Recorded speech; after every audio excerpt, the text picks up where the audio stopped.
ये दूसरे दलों की सरकार तो आपने देख ली है, इन्होंने आपको धोखा दिया। ये सरकार अगर सत्ता में रही तो सब कुछ छीन लेगी। योग्य सरकार चाहिए कि गप वाली सरकार चाहिए। ये अगर उत्तराखंड से मुख्यमंत्री जी का पलायन न होता तो 5 साल हमारे खराब नहीं होते। सबसे ज्यादा अन्याय जनता पर कहीं हो रहा है तो उत्तर प्रदेश में भारतीय जनता पार्टी की सरकार में अन्याय हो रहा है। आप ठोको नीति चला रहे हो, आप जिसको चाहो उसको ठोक दे रहे हो। पुलिस जेल के अंदर कैदियों को ठोक रही थी और कैदी पुलिस को ठोक रहे थे। यही आपकी कानून व्यवस्था है। बहुत दावा करते हैं कि कानून व्यवस्था ठीक की है। बताएं मुख्यमंत्री जी, पूरे देश में कहीं भी पुलिस किसी की हत्या कर रही हो तो बताओ। इसलिए ठोको नीति चलाने वालों ने उत्तर प्रदेश की कानून व्यवस्था बर्बाद कर दी और विकास के नाम पर केवल नाम बदला जा रहा है, रंग बदला जा रहा है, क्योंकि सरकार में सम्मान नहीं मिला है, नौकरी नहीं मिली, रोजगार नहीं मिला। अगर कुछ मिला है तो महंगाई मिली है। ये नफरत फैलाने वाले लोग हैं, ये लोगों के बीच में दूरियां पैदा करते हैं, ये खाई पैदा करने वाले लोग हैं। इसलिए आने वाले समय में इस चुनाव में जो होने जा रहा है उसमें जवाब देना और भारतीय जनता पार्टी का सफाया करके दिखाना।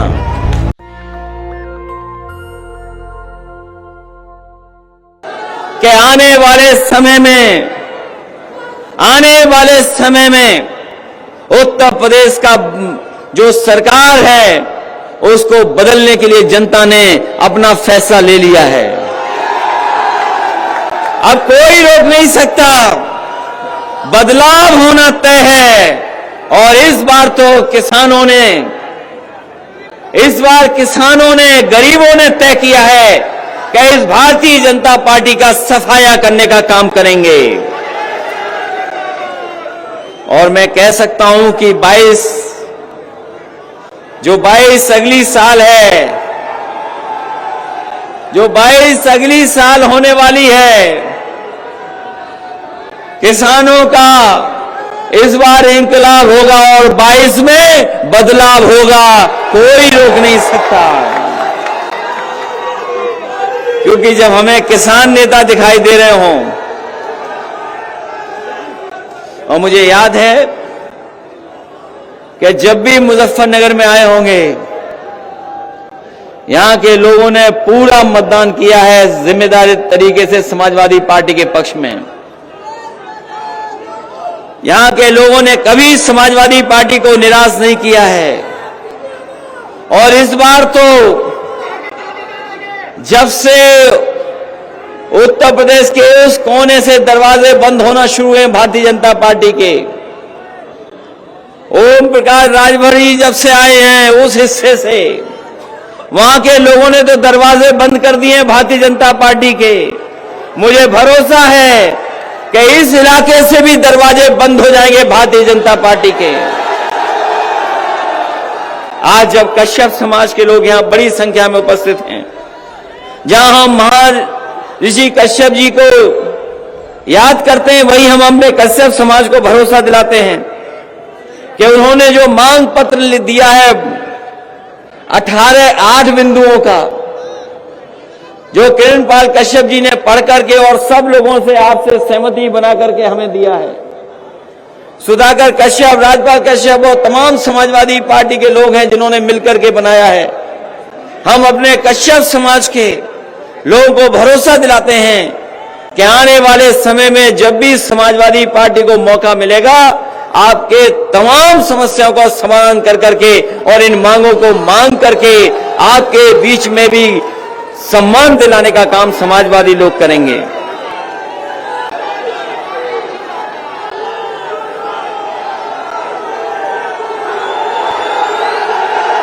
ये जो कार्यक्रम हो रहा है, अभी तो बहुत सारे गठबंधन भी होने हैं। समाजवादी पार्टी का गठबंधन होने जा रहा है, कई दलों को साथ लिया है और बहुत जल्दी और दलों के साथ भी आने वाले समय में गठबंधन होगा। लगातार समाजवादी पार्टी जोड़ रही है लोगों को। लगातार समाजवादी पार्टी जोड़ने का काम कर रही है, दलों को जोड़ रहे हैं, किसानों को, मजदूरों को, नौजवानों को, व्यापारियों को, आज चाहे वो अगड़े हों, पिछड़े हों, सबको जोड़ने का काम समाजवादी पार्टी कर रही है। और जोड़ करके हम आपको कहना चाहते हैं, ये दूसरे दलों की सरकार तो आपने देख ली है, इन्होंने आपको धोखा दिया, आपको जो लालच देकर के वोट ले लिया, आपको सपने दिखा करके वोट ले लिया। लेकिन हमारे ये पिछड़े जानते होंगे, कश्यप समाज के लोग जानते होंगे, इन्होंने पूरी ईमानदारी से भारतीय जनता पार्टी को वोट दिया, लेकिन सत्ता में आने के बाद इनके हक और सम्मान को छीनने का काम किया। आप तो मुख्यमंत्री बनवा रहे थे, हमें याद है वो चुनाव, यही हमारे निषाद, कश्यप, बाथम समाज के लोग मुख्यमंत्री के लिए दे रहे थे वोट कि उनका सम्मान बढ़ेगा, उनको भी हक मिलेगा। लेकिन सरकार बनने के बाद बताओ आपको क्या मिला है? बताओ, आपके समाज के लोग आए हैं, जिम्मेदार लोग हैं, क्या मिला आपको? और जो कुछ मिला भी है आपको, ये सरकार अगर सत्ता में रही तो सब कुछ छीन लेगी। बाबा साहब भीमराव अंबेडकर जी ने जो संविधान लागू किया था, जिसके कारण अधिकार और सम्मान मिल रहा था, जिस तरीके से सरकार फैसला ले रही है, आने वाले समय में वो भी आपका छिन जाएगा, आपके हाथ में कुछ नहीं बचेगा। यही सरकार है जिसने भरोसा दिया था नौकरी देंगे, रोजगार देंगे, किसानों की आय दोगुनी कर देंगे। हमारे किसान भाइयों, बताओ किसान भाइयों, आप तो चौधरी चरण सिंह जी को मानने वाले लोग, आपने हमेशा चौधरी चरण सिंह जी के साथ खड़े होकर के किसानों की लड़ाई लड़ी। आज हमारे किसान भाइयों बताओ, जब से सरकार भारतीय जनता पार्टी की बनी है, आपकी आय बढ़ी है कि आपकी आय घट गई है? जरा हिसाब किताब लगा करके बताओ, हिसाब किताब लगाओ, आपकी आय बढ़ी है कि आय घट गई? यही भारतीय जनता पार्टी के लोगों ने कहा कि हम किसानों की आय दोगुनी कर देंगे, आय दोगुनी हो जाएगी। किसान भाइयों बताओ, आय कहां दोगुनी हो गई आपकी? आय दोगुनी नहीं हुई, महंगाई बढ़ गई। महंगाई कहां पहुंच गई? महंगाई हमारे लोग, ये बुजुर्ग साथी हैं, नौजवान हैं, इन नौजवानों को याद होगा कि बताओ 2014-17 में डीजल पेट्रोल की कीमत क्या थी? आप मुड़ करके देखो, मुड़ करके देखो, आप पीछे का हिसाब किताब लगाओ, डीजल पेट्रोल की कीमत क्या थी? क्या कीमत थी उस समय डीजल पेट्रोल की, जिस समय किसानों की आय दोगुनी का वादा किया था? और आज बताओ 100 के पार चला गया पेट्रोल के, क्या नहीं चला गया?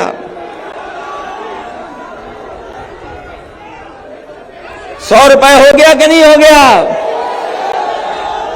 हमारे इन्हीं लोगों को भरोसा दिलाया था कि चप्पल पहनने वाले लोगों को हवाई जहाज में बैठाने का काम करेंगे।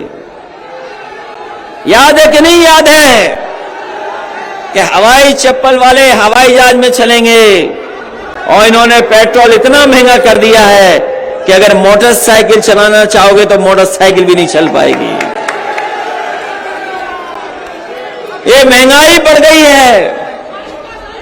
और जो 3 कानून लागू हो गए हैं, ये जो 3 कानून हैं, अभी तो आपके फसल की कोई कीमत नहीं मिल रही है।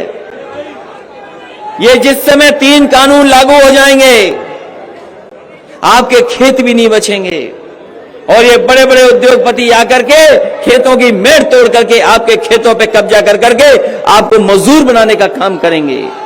ये 3 कानून जहां हमारे किसान लड़ रहे हैं, लगातार संघर्ष कर रहे हैं, समाजवादी पार्टी का पूरा समर्थन किसानों को है और लगातार हम लोग इन काले कानूनों का विरोध करेंगे और तब तक विरोध करेंगे जब तक भारतीय जनता पार्टी इन कानूनों को वापस नहीं ले ले। इन काले कानूनों को लागू होने से क्या किसानों का भला हो जाएगा? क्या काले कानून जो लागू हो रहे हैं हमारे किसानों का भला नहीं होगा? उनसे हमारे किसानों को अगर बाजार के हाल पे छोड़ दिया जाएगा तो कभी हमारे किसानों का भला नहीं हो सकता। हमारे किसानों की मदद अगर करनी है तो सरकार मदद कर सकती है। जब सरकार मदद करेगी तब हमारा किसान जाकर के खुशहाल होगा। बताओ किसान भाइयों, यहां तो सब खेती करने वाले लोग हैं। ये किसान या किसान के बेटे यहां पर खड़े हैं। जहां किसान के सामने संकट पैदा कर दिया, वहीं नौजवानों के सामने संकट पैदा है। इनके हाथ में नौकरी नहीं है, रोजगार नहीं है, और अगर वो सपना भी कुछ बड़ा देखना चाहें, ऐसे हालात पैदा कर दिए हैं कि वो अपना काम काज और रोजगार नहीं कर सकते हैं। अभी आए थे बाबा मुख्यमंत्री आए थे। कम से कम बाबा मुख्यमंत्री को अपना घोषणा पत्र पढ़ना चाहिए, उन्हें अपना संकल्प पत्र पढ़ना चाहिए। अभी तक तो हम सोचते थे कि बाबा मुख्यमंत्री इसलिए लैपटॉप नहीं बांट रहे क्योंकि वो लैपटॉप चलाना नहीं जानते, लेकिन अब ये कह सकता हूं, मुझे भरोसा हो गया है कि जहां वो लैपटॉप चलाना नहीं जानते वहां वो चीजें भी नहीं पढ़ते, अपना घोषणा पत्र भी नहीं पढ़ते हैं। अगर घोषणा पत्र पढ़ा होता तो उन्होंने अपने संकल्प पत्र में लिखा था कि हम नौजवानों को 70 लाख नौकरी दे देंगे। 70 लाख नौकरी। बताओ कश्यप समाज के लोग यहां उपस्थित हैं, कितनों को नौकरी बाबा मुख्यमंत्री जी ने दे दी?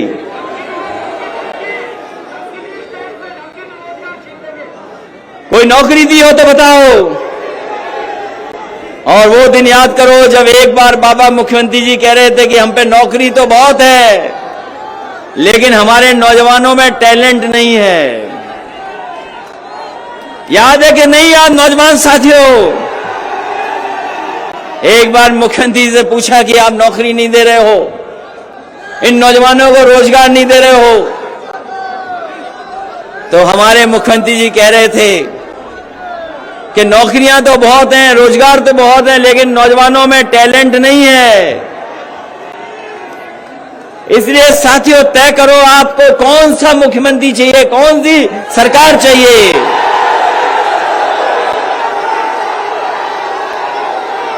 आपको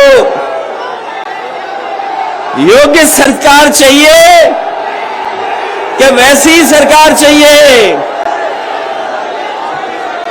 योग्य सरकार चाहिए कि गप वाली सरकार चाहिए? अभी आकर के याद दिला गए कि पलायन हो गया है, पलायन। अभी मुख्यमंत्री जी कह रहे हैं पलायन हो गया, और सच्चाई तो ये है कि अगर उत्तराखंड से मुख्यमंत्री जी का पलायन न होता तो 5 साल हमारे खराब नहीं होते।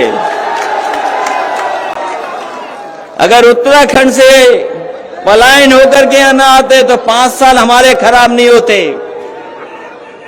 याद करो 5 साल में समाजवादियों ने क्या क्या काम करके दिखाए। ये जो कभी कभी एम्बुलेंस आप बुलाते हो फोन कर करके, जिस समय कोरोना था लोगों के बाहर नहीं निकल सकते थे, अपने घरों में बंद कर दिया था। आप घरों से नहीं निकल सकते थे बीमारी में। इस सरकार ने न दवाई दी, न अस्पताल दिया, न ऑक्सीजन दी। हमारे तमाम गरीब अनाथ छोड़ दिए, उन्हें सही समय पे इलाज नहीं मिला। और सच्चाई ये है कि भारतीय जनता पार्टी ने अगर सही समय पर ऑक्सीजन दे दी होती तो हमारे गरीबों की इतने बड़े पैमाने पे जान नहीं जाती, बहुत से गरीबों की जान बच जाती। इन्होंने कोरोना में कोई इंतजाम नहीं किया, जनता को अनाज छोड़ दिया। और यही सड़कों पर आपने देखा होगा, जिस समय लॉकडाउन हुआ हमारे मजदूर घर जाने के लिए तकलीफ और परेशानी में पैदल चलते रहे। कोई इंतजाम सरकार ने नहीं किया। अगर किसान और गरीब अपने घर जाना चाहता था, इलाज चाहता था, उस समय सरकार ने अनाज छोड़ दिया था। अगर कोई चीज काम आ रही थी उस समय पर, तो वही समाजवादी सरकार में एम्बुलेंस 102 और 108 ने गरीबों की मदद करने का काम किया था।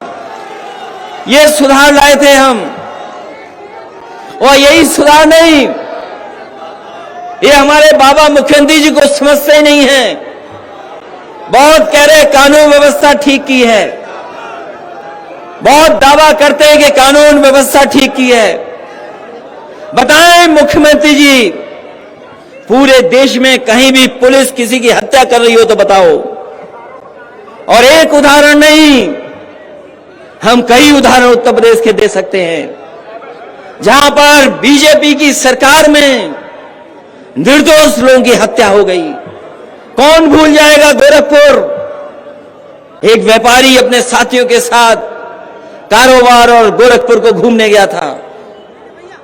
उसे नहीं पता था कि गोरखपुर में क्या हो जाएगा उसके साथ। एक व्यापारी कानपुर का अपने कारोबार की लेकर के और गोरखपुर को देखने गया। रात में पुलिस आई, उसके कमरे में पूछताछ के बहाने इतना मारा कि उस व्यापारी की वहीं जान चली गई। बताओ कौन दोषी है? कोई दोषी अगर है तो भारतीय जनता पार्टी की सरकार दोषी है। जो मुख्यमंत्री अपने यहां, अपने गांव में, घर में, गृह जनपद में अगर व्यापारी को सुरक्षित नहीं रख सकता है तो उससे कानून व्यवस्था की कोई उम्मीद नहीं की जा सकती है। जब आपके बीच में जब मैं आया हूं, जब आज आपके बीच में आया हूं, तो कल की घटना भी सोच लो। एक नौजवान को पुलिस उठा ले गई और उसको इतना मारा थाने में, पुलिस ने इतना अन्याय किया है कि उस नौजवान की जान चली गई। अगर कोई दोषी है उसके लिए तो भारतीय जनता पार्टी की सरकार दोषी है उस नौजवान की जान जाने के लिए। ये दो घटनाएं नहीं, अगर आंकड़े देखे मुख्यमंत्री जी, हम तो सोचते थे कि आपके पास तो बड़े जानकार लोग हैं, आप तो हर चीज में नजर रखते हो। कभी नेशनल ह्यूमन राइट कमीशन का डाटा मंगवाना, कभी नेशनल ह्यूमन राइट कमीशन के डाटा मंगवाना कि अगर सबसे ज्यादा अन्याय जनता पर कहीं हो रहा है तो उत्तर प्रदेश में भारतीय जनता पार्टी की सरकार में अन्याय हो रहा है। सबसे ज्यादा कस्टोडियल डेथ अगर कहीं हुई है तो उत्तर प्रदेश में हुई है, यही भारतीय जनता पार्टी की सरकार में। आप ठोको नीति चला रहे हो, आप जिसको चाहो उसको ठोक दे रहे हो। कभी सोचा उसका असर क्या हुआ? अभी हाल ही में फर्रुखाबाद में आपके जेलर पिट गए, आपके डिप्टी जेलर पिट गए, 30 से ज्यादा लोग घायल हो गए, क्योंकि वहां पर जेल में यही नहीं पता था, अपराधियों को, पुलिस को यही नहीं पता था किसको ठोकें। पुलिस जेल के अंदर कैदियों को ठोक रही थी और कैदी पुलिस को ठोक रहे थे। यही आपकी कानून व्यवस्था है। और सबसे बेहतरीन, सबसे अच्छी सुविधा देने का काम समाजवादियों ने किया पुलिस को। कभी पुलिस विभाग में इतने प्रमोशन नहीं होंगे जितने समाजवादियों ने करके दिखाए। इतने प्रमोशन कभी नहीं हुए। और पुलिस काम आसानी से करे, पुलिस आसानी से काम करे, उसके लिए समाजवादियों ने काम करके दिखाया। ये जो 100 नंबर आप मिलाते हो फोन पर, पुलिस आपकी मदद के लिए पहुंच जाती है। ये अगर किसी ने सुविधा दी है तो समाजवादी लोगों ने 100 नंबर की सुविधा देने का काम किया। आपने सुविधा को बेहतर नहीं किया, आप टायर नहीं बदल पाए, आप गाड़ी के टायर नहीं बदल पाए, गाड़ी नहीं ठीक कर पाए, गाड़ियों की संख्या नहीं बढ़ा पाए। केवल एक काम किया है, 100 नंबर का नंबर 112 कर दिया है। 100 नंबर था, वो 112 हो गया। और हम आपसे कहना चाहते हैं, अच्छा हुआ मुख्यमंत्री जी आपके बीच में नहीं आए, आपके बीच में नहीं आए। अगर वो रंग देख लेते पीला तो इसका रंग बदल देते। उनका सबसे अच्छा काम है विकास, सबसे अच्छा काम यही करते हैं, विकास में रंग बदल देते हैं, नाम बदल देते हैं। इसलिए ठोको नीति चलाने वालों ने उत्तर प्रदेश की कानून व्यवस्था बर्बाद कर दी। लोगों की जान गई जाने कितनों की, और विकास के नाम पर केवल नाम बदला जा रहा है, रंग बदला जा रहा है। और 4.5 साल बाद भी समाजवादियों के काम के शिलान्यास हो रहे, उद्घाटन के उद्घाटन हो रहे हैं। अभी तक मुख्यमंत्री वो काम नहीं कर पाए जो अपना शिलान्यास किया हो, उस काम को उद्घाटन कर दिया हो। इसलिए इस मौके पर हम आपसे कहना चाहते हैं कि जहां उत्तर प्रदेश के लोग बदलाव चाहते हैं, परिवर्तन चाहते हैं, परिवर्तन चाहते हैं, बदलाव चाहते हैं, वो नहीं चाहते कि ऐसी सरकार हो जो झूठ बोलती हो, जनता को धोखा देती हो। वोट लिया पिछड़ों के नाम पर, वोट लिया पिछड़ों के नाम पर, लेकिन पिछड़ों को ही धोखा दे दिया। जो लोग पिछड़ों की गिनती नहीं कर सकते, जो लोग पिछड़ों की गिनती नहीं कर सकते, भूल जाओ पिछड़े लोगों, तुम्हारे लिए कोई कल्याणकारी योजना ला सकते हैं। और जो आपको अधिकार भी मिले थे नौकरी के, धीरे धीरे सब नौकरियां छीनी जा रही हैं। अगर नौकरियां देंगे भी तो बताओ, अगर बड़ी बड़ी संस्थाएं प्राइवेट हो जाएंगी, बिक जाएंगी, तो आपको नौकरी कहां मिलेगी? ये सरकार बेचने वाली है। अभी नोटबंदी के 5 साल गुजरे हैं। नोटबंदी में जो कहा गया था कि भ्रष्टाचार खत्म हो जाएगा, काला धन आ जाएगा, आतंकवाद खत्म हो जाएगा, आज सरकार को बताना चाहिए कि कितना भ्रष्टाचार खत्म हो गया है। आज भ्रष्टाचार कई गुना बढ़ गया है, अन्याय कई गुना बढ़ गया। और जहां कहीं अगर आप न्याय के लिए जाएंगे तो आपको अपमानित करने का काम ये भारतीय जनता पार्टी के लोग कर रहे हैं। इसलिए जनता बदलाव चाहती है, परिवर्तन चाहती है। इसलिए इस परिवर्तन के समय पर और बदलाव के समय पर जब हमारे कश्यप समाज के लोग निकल पड़े हैं, तो इनके साथ साथ और हमारे पिछड़ी जाति के लोग भी निकल पड़ेंगे। क्योंकि सरकार में सम्मान नहीं मिला है, नौकरी नहीं मिली, रोजगार नहीं मिला, अगर कुछ मिला है तो महंगाई मिली है, आपको अपमान मिला है। और ये तो गन्ने का क्षेत्र है। हमारे मुख्यमंत्री जी कह रहे थे कि आने वाले समय में गन्ने की कीमत क्या होगी, कितनी अनाउंस करके गए बताइए। सरकार ने कहा कि हम 340 रुपए प्रति क्विंटल देंगे, यही तो फैसला लिया सरकार ने। और अगर पर्ची देखी होगी तो बताओ पर्ची पे क्या कीमत लिखी है?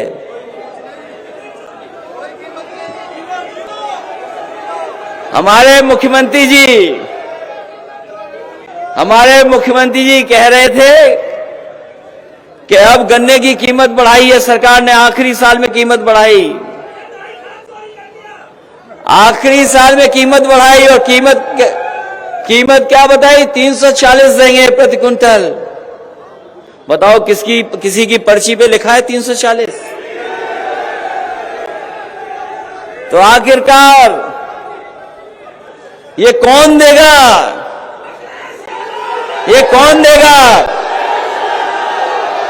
जो जाने वाली सरकार है, जो जाने वाले मुख्यमंत्री, वो नहीं देंगे आपको। जाने वाले छीन के ले जाएंगे। अगर कोई देगा तो आने वाली सरकार देगी, ये जाने वाली सरकार नहीं देगी। और ठीक कहा हमारे साथियों ने, खाद कहां है? खाद कहां है? खाद कहां मिल रही है?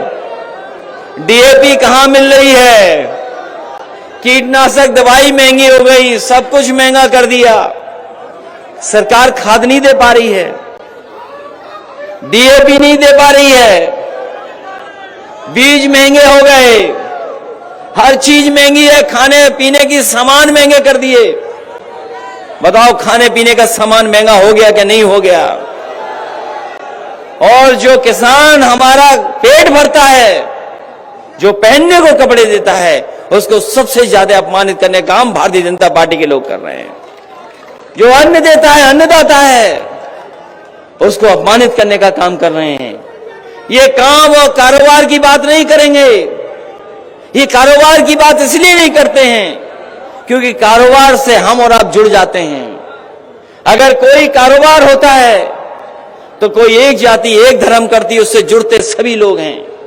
कारोबार जोड़ता है हमें। ये कारोबार की इसीलिए बात नहीं कर रहे हैं। ये नफरत फैलाने वाले लोग हैं। ये लोगों के बीच में दूरियां पैदा करते हैं। ये खाई पैदा करने वाले लोग हैं। इसलिए आने वाले समय में इस चुनाव में जो होने जा रहा है उसमें जवाब देना और भारतीय जनता पार्टी का सफाया करके दिखाना।